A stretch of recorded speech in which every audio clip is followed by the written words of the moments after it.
magalit si Mikay sa atin. Hindi niya pakinig. Naumbak eh. Panis ka, may ano mo, ikaw walaan. Siya yung panis sa akin ngayon. Wala. Ay, siya araw-araw, ikaw. Okay lang, gabi-gabi. Tapos niyaya ka niya, no? Niyaya.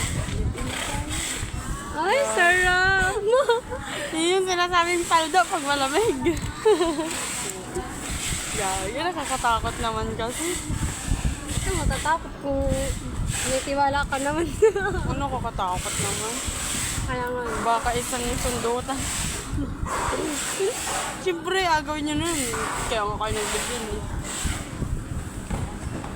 Alam nga naman, nagtitigan lang kayo mag-umaga magdamag.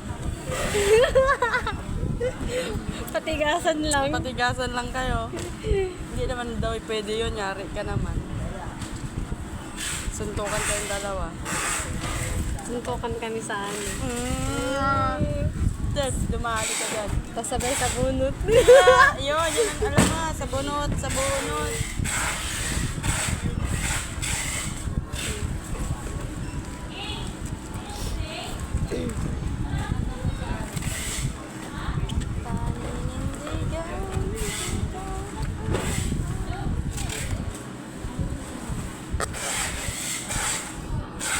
Dami ko talagang kwento kay Rika kagabi.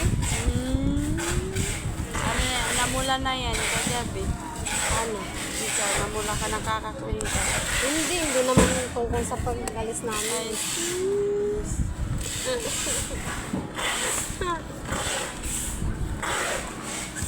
Dapat nagpanood kayo. Movie sana kayo din. Yung Dalabuan ni Ann Curtis at ni Jericho Rosales. Dapat pinanood niyo yun. Ano siya, showing hanggang 7. Nag-ano kami, nag-trip lang kami. Nagpapataba. Ay. Maganda yun. Kaya gusto kong panoodin yung hanap mo. Kasi nakakatamad kasi manood. Maganda yun.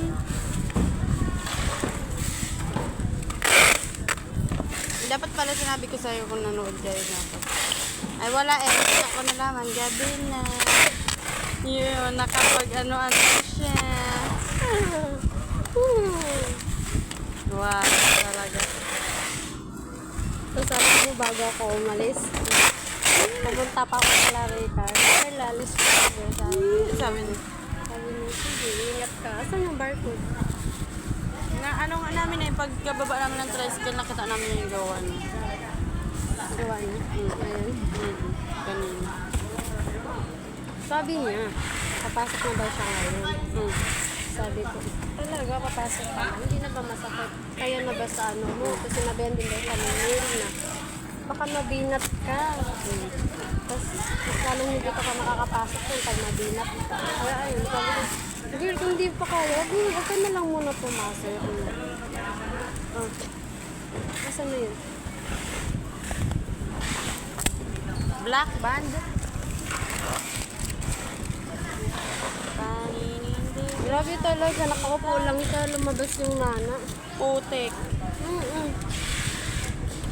Ang sarap kumain ng ginataan. Sabi ko, o diba, tignan mo. Sabi niya sa akin, okay lang yung girl, tasamahan mo naman ako maglinis daw.